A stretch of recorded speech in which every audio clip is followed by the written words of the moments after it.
जय हिंद मेरे प्यारे साथियों, सभी का एक बार फिर से स्वागत है। और आज का हमारा टॉपिक होने वाला है बहुत खास, क्योंकि इसमें है ऑब्जेक्टिव प्रश्न जो आपके हर एग्ज़ाम में पूछे जाते हैं। यहाँ तक कि ये क्वेश्चन सारे बहुत ही महत्वपूर्ण हैं। आपका पीसीएस एग्ज़ाम से लेकर सबसे पहले आपका पीसीएस हुआ और सबसे मेन एग्ज़ाम होता है एसएससी वगैरह, सब में साइंस का जो भी पोर्शन आता है सब में क्वेश्चन ये पूछे जाते हैं। दूसरी चीज़, आजकल जूनियर सुपर टेट का एग्ज़ाम बहुत ज़ोरों से चल रहा है, 1 महीने का समय बचा है उसके लिए, तो उसमें सबसे ज़्यादा ज़रूरी है साइंस के 50 क्वेश्चन मैथ वालों के लिए, जो हम उसकी प्रैक्टिस डे बाय डे करेंगे। तो प्राकृतिक रबर का एकलक क्या होता है, आज का पहला प्रश्न से शुरू करते हैं।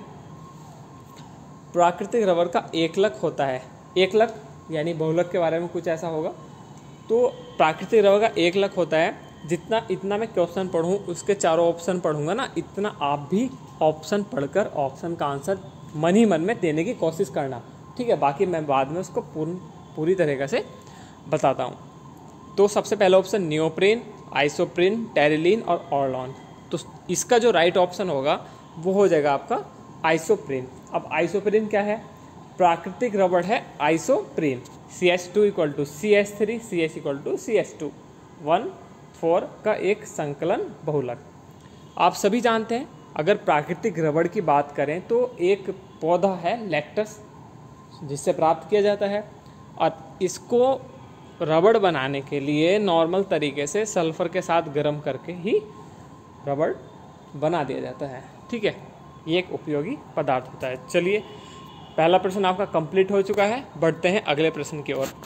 सेकंड है, रेशम पालन क्या कहलाता है? बहुत बार एग्जाम में पूछा गया है कि रेशम पालन क्या कहलाता है। ऑप्शन है आपका एपीकल्चर, ठीक है, पीसीकल्चर, सेरीकल्चर, एग्रीकल्चर। एग्रीकल्चर आप जानते हैं, एपीकल्चर, पीसीकल्चर। और इसका जो करेक्ट आंसर हो जाएगा वो हो जाएगा ऑप्शन सी, सेरीकल्चर। फोर्थ मैंने बता दिया है, आपको इन दोनों के बारे में पता खुद करना है, ठीक है। तो अब मैं रेशम पालन, जो रेशम है, कच्चा रेशम है, वो रेशम के कीटों से रेशम उत्पादन करते हैं। तो इसमें एक चीज़ है, बहुत बार पूछा जाता है कि भारत में रेशम उत्पादन का विश्व में कौन सा स्थान है। तो आपको याद रखना है कौन सा स्थान है, 5वां स्थान है। अब करंटली भी अपडेट रहिएगा चीज़ों से कि करंट में कोई चीज़ चेंज ना हुई है। दूसरी चीज़ इसमें यह है कि भारत में रेशम कीट की 4 प्रजातियां पाई जाती हैं। कौन कौन सी, उनका नाम भी मैं बता रहा हूं, आप उनको लिख लीजिएगा। नंबर 1 बॉम्बेवक्स, दूसरी होगी एंथेरिया, एंथेरिया पैफिया पूरा नाम है उसका, चौथी है फिलोसामिया रिसिनी, और 5वीं है एंथेरिया असामा, ठीक है। 2 एंथेरिया है, एक एंथेरिया पैफिया हो जाती है और एक एंथेरिया असामा हो जाती है, जिसको हम मूंगा रेशम कीट भी कहते हैं। आप इनको चारों को देख लीजिएगा, वीडियो रोककर आप लिख भी सकते हैं। इनके चारों को नाम मैं बाद में भी दे सकता हूँ, ठीक है। नेक्स्ट बढ़ते हैं अगले प्रश्न की ओर हमारा। इनके क्रम पे मत जाना दोस्तों, क्योंकि क्रम ऐसा हो रहा है कि क्रम में थोड़ी दिक्कत चल रही है कि आगे पीछे क्वेश्चन हो रहे हैं। चलिए, थर्ड क्वेश्चन है इसका, कपास के रेशे से प्राप्त होता है, कपास के रेशे प्राप्त होते हैं, कपास के रेशे प्राप्त होते हैं, किस चीज़ से होते हैं? तो इसका ऑप्शन हो जाएगा फर्स्ट आंतरिक फल भित्ति, बाह्य दलपुंज, बीज चोल या फल भित्ति। तो इसका जो करेक्ट हो जाएगा वो हो जाएगा बीज चोल। बीज चोल यानी आपने थोड़ा पहले कपास के बारे में पढ़ा होगा, जैसे कपास की खेती सर्वाधिक कहाँ होती है, जहाँ पर काली मिट्टी का एरिया आपका, ये गुजरात का, वो जो उधर वाली लाइन है गुजरात महाराष्ट्र, है ना। तो ये चीज़ भी आपको थोड़ी थोड़ी इनमें ध्यान रखनी ज़रूरी है, ठीक है। अब इसमें मैं आपको थोड़ा सा और बता देता हूँ कि जो बीज चोल है, बीज चोल यानी सीड कोट, जो सीड कोट है वो प्राप्त होता है कपास के रेशे के बीज चोल से। मतलब कपास के रेशे के बीज चोल से प्राप्त करते हैं क्या? यही तो, कपास का जो भी है कॉटन है आपका, वो सीड कोट से तो प्राप्त होता है। अब कपास क्या है, कभी कभी पूछ लेते हैं कपास कौन सी फसल है, तो कपास होगी एक नकदी फसल। लिख लीजिएगा इसको, कौन सी फसल हो गई? नकदी फसल, ठीक है। और कपास के बारे में और भी काफ़ी चीज़ें हैं, मतलब एक कोई टॉपिक आप ले रहे हैं तो उसके बारे में सब कुछ जान लीजिए। यहाँ से एक क्वेश्चन मैं बना देता हूँ आपके लिए कि आप इसका आंसर देना है अपने मन में तुरंत। मेरा प्रश्न है कि सफ़ेद सोना किसको कहा जाता है? सभी जान गए होंगे। तो सफ़ेद सोना कपास को ही बोला जाता है। यहाँ से एक प्रश्न आपका तैयार हो चुका है। बढ़ते हैं अगले प्रश्न की ओर। नेक्स्ट है हमारा, इसमें टोटल 15 प्रश्न है, संख्या आगे पीछे है, आप उस चीज़ से मत घबराइएगा, ठीक है। नेक्स्ट है, कार्बन के बहुत अधिक यौगिक हैं क्योंकि। नॉर्मल सी चीज़ है, कार्बन के अधिक यौगिक हैं, लेकिन कार्बन अधिक यौगिक क्यों बनाता है ये हमें जानना बहुत ही नितांत आवश्यक है। सबसे पहले बात करते हैं कार्बन, ठीक है। कार्बन क्या है कि कार्बन एक क्या है कि चतुर्संयोजी है। चतुर्संयोजी मतलब कि उसकी सह संयोजकता 4 तो होती नहीं है, तो पहला ऑप्शन गलत हो गया, ठीक है। दूसरा, यह सह संयोजी बंध बनाता है। सह संयोजी बंध कैसे बनाएगा, ये देख लीजिए, सह संयोजी तो नहीं बना रहा, तो ये भी गलत हो गया। सी ऑप्शन है इसका कि इसमें श्रृंखला जो बनती है वो मतलब उसकी प्रवृत्ति अधिक है। बिल्कुल, ये बिल्कुल करेक्ट है। फोर्थ वाला भी, गलनांक क्वथनांक से इसका कोई संबंध इतना आप कर नहीं सकते। तो अब मैं इसको थोड़ा डीपली बता देता हूँ।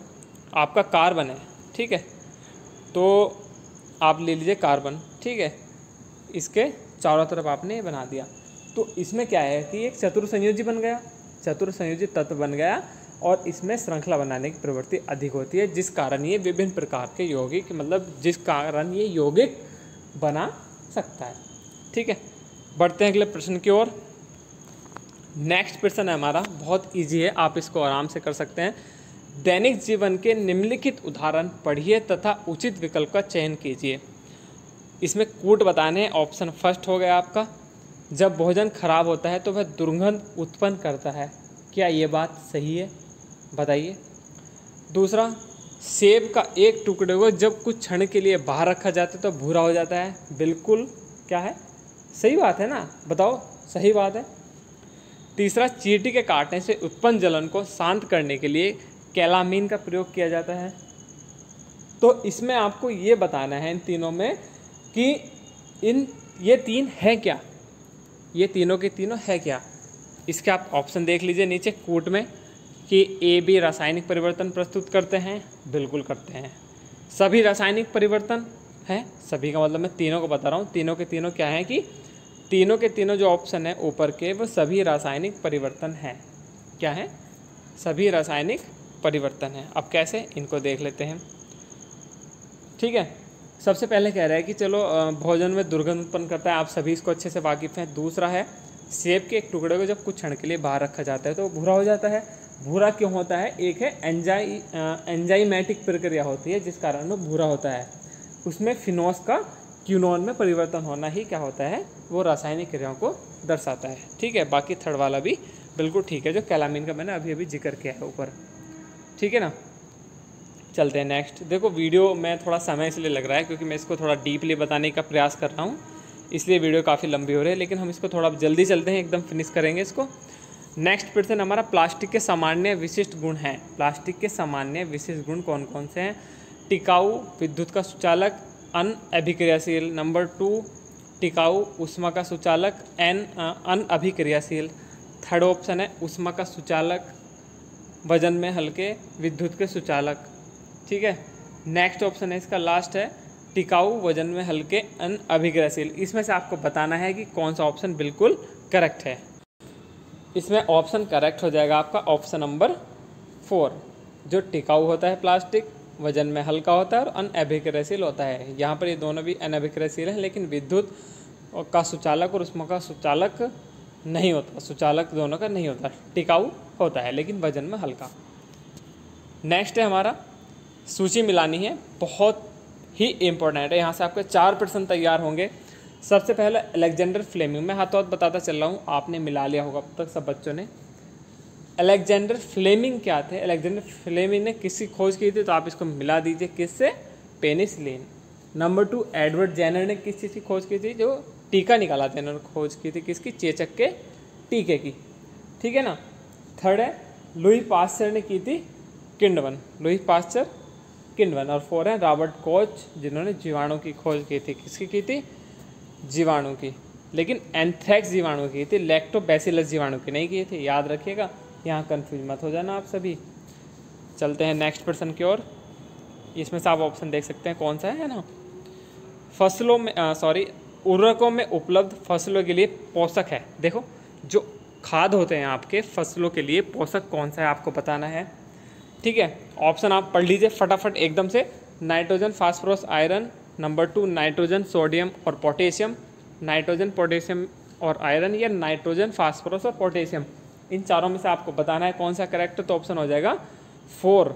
अब 4 क्यों है इसको भी थोड़ा आप जान लीजिए कि 4 में ऐसा है क्या। पहले आप देखिए कि उर्वरक होते क्या हैं। मतलब एक रासायनिक पदार्थ होते हैं जो मतलब मृदा में डाले जाते हैं, मिट्टी में डाले जाते हैं, पेड़ पौधे की वृद्धि के लिए आवश्यक होते हैं। और ये क्या क्या होते हैं, ये आपको मैं बता दूं, ये नाइट्रोजन होते हैं, ठीक है, फास्फोरस होते हैं और होते हैं आपके पोटेशियम। तो तीनों इसमें है, यही आपका परफेक्ट आंसर है। जैसे आप देखो थोड़ा बता दूं, जो नाइट्रोजनी उर्वरक होते हैं वो अमोनियम सल्फेट होते हैं, अमोनियम नाइट्रेट होते हैं, फास्फोरस में सुपर फास्फेट हो जाता है, और जो पोटास होते हैं पोटेशियम, वो पोटेशियम सल्फेट और पोटेशियम नाइट्रेट। ये आप जो फसलों के लिए पोषक होते हैं। बढ़ते हैं अगले प्रश्न की ओर। नेक्स्ट है आपका प्रश्न, थोड़ा ध्यान से देखिएगा कि शर्करा को अल्कोहल में परिवर्तन करने की प्रक्रिया को किस नाम से जाना जाता है।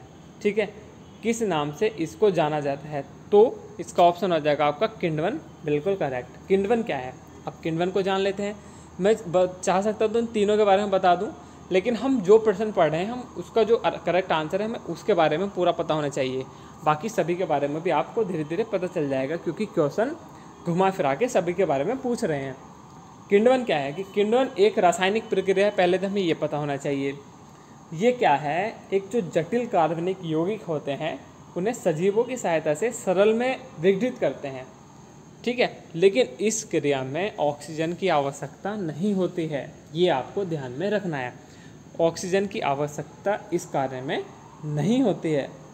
ठीक है, और जैसे जो होते हैं ना आपका दारू है ना, इस क्रिया से अल्कोहल का निर्माण किया जा सकता है। जैसे गन्ने की शर्करा से आपने फार्मूला सुना होगा, एक मैंने वो 12th में पढ़ा था, आपको ध्यान होगा, जिसमें ग्लूकोज फ्रक्टोज होता है C12H22।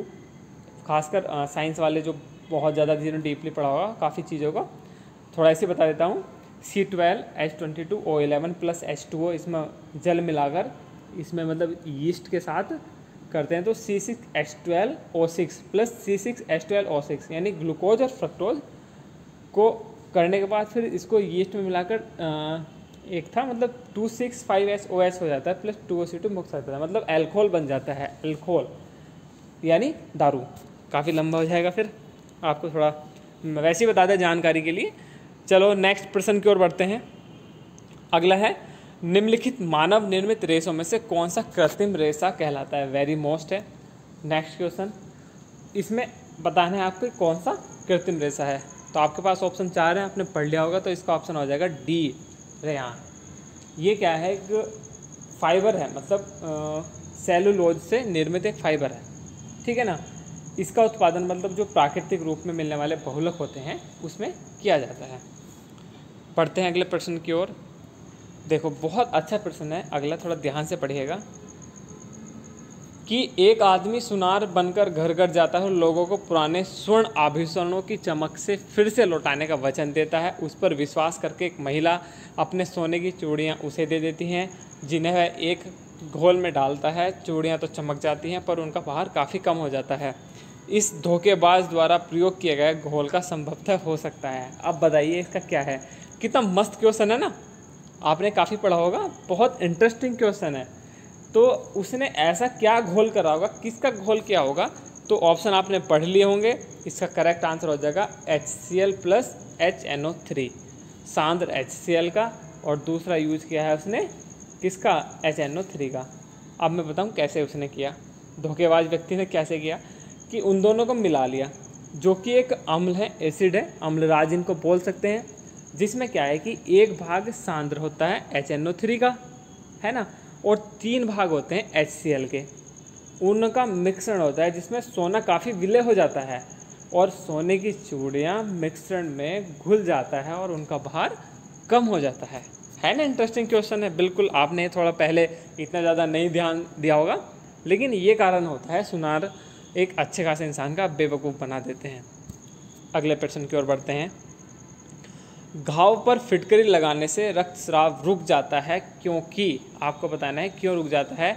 नंबर 1, फिटकरी रक्त को स्कंदित करके धक्का बना देती है। नंबर 2, आप बाकी आगे पढ़िए क्योंकि मुझे इसका आंसर ही मिल चुका है। वही चीज़ है जैसा आप दाढ़ी या कुछ भी ऐसी चीज़ बना रहे हैं तो आपको कट फट जाता है तो फिटकरी लगा देते हैं, जो क्या करता है कि रक्त को स्कंदित करके उसका धक्का बना देती है। जब रक्त का धक्का बन जाता है तो रक्त का रुक जाता है। अच्छा, यहाँ से मैं एक चीज़ पूछूँ आपसे, पोटेशियम एल्युमिनियम सल्फेट जो फिटकरी का रासायनिक नाम है, इसका फॉर्मूला बता दीजिए। आपको याद होना बहुत ज़रूरी है, काफ़ी लंबा पढ़ा होगा आपने। K2SO4 इंटू Al2SO4 का whole thrice into 24H2O potash alum. ठीक है, इसका उपयोग मतलब क्या है कि घाव का रक्तस्राव रोकने के लिए ही किया जाता है। नेक्स्ट है, विद्युत यंत्रों में बैकेलाइट का प्रयोग किया जाता है, क्योंकि क्यों किया जाता है विद्युत में बैकेलाइट का प्रयोग? इसमें क्या होता है कि ये है विद्युत का कुचालक। अब कुचालक कैसे है ये जान लीजिए। इसमें क्या बताया गया है कि जो बैकेलाइट होता है वो एक थर्मोप्लास्टिक है जो फिनाइल के एल्डिहाइड के एलिमिनेशन की अभिक्रिया से युक्त होता है ना, जो जिसका उपयोग खासकर आपने देखा होगा आपके घर में स्विच होंगे तो इसका उपयोग स्विचों में किया जाता है। ध्यान रखिएगा, पूछ लेता है, इसका उपयोग स्विच में किया जाता है। अगला प्रश्न की ओर बढ़ते हैं, ये हमारे घर के ऊपर है। आप सभी के घर में LED CFL दोनों आमतौर पर प्रयोग किया जाता है प्रकाश के रूप में, तो इनमें से कौन सा कथन सही है? ऑप्शन नंबर 1, LED बेहतर अधिक अच्छा है क्योंकि CFL विषैले पदार्थ होते हैं। दूसरा, दोनों ही समान अच्छे हैं, ये तो हो नहीं सकता, अगर ये अच्छे होते तो LED थोड़ा ही आती है। दोनों में कोई भी अच्छा नहीं है, बिल्कुल ये गलत हो गया। CFL अधिक अच्छा है, नहीं, क्योंकि LED बाद में ही है, तो LED बेहतर है CFL से। ठीक है, आप इसमें भी थोड़ा देख सकते हैं। यहाँ मैं फुल फॉर्म पूछ लूँ आपको, LED की फुल फॉर्म क्या होती है बताइएगा, CFL की क्या होती है? तो LED की लाइट इमिटिंग डायोड, और दूसरी आपको खुद कमेंट करना है CFL की फुल फॉर्म क्या होती है। ठीक है, बढ़ते हैं अगले प्रश्न की ओर, जो अगला प्रश्न है नहीं है, यहाँ पर पूरे प्रश्न कंप्लीट हो चुके हैं।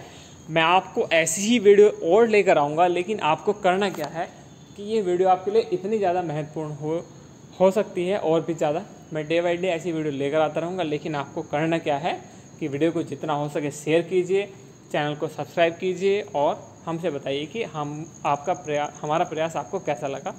और अगर आपको बहुत ज़्यादा अच्छा लगा तो प्लीज़ जितना हो सके वीडियो को शेयर कीजिएगा, ताकि सभी बच्चों को इनकी हेल्प हो सके। और आने वाला जो जूनियर का एग्ज़ाम है, junior super TET, junior CTET और जूनियर जितने भी सारे जूनियर के हैं, सब में साइंस आती है, तो सभी के लिए परफेक्ट है। तो प्लीज़ आइए और इनको वॉच कीजिए, और मिलते हैं फिर से अगली वीडियो में। तब तक के लिए आप सभी का बहुत बहुत धन्यवाद। Thank you so much.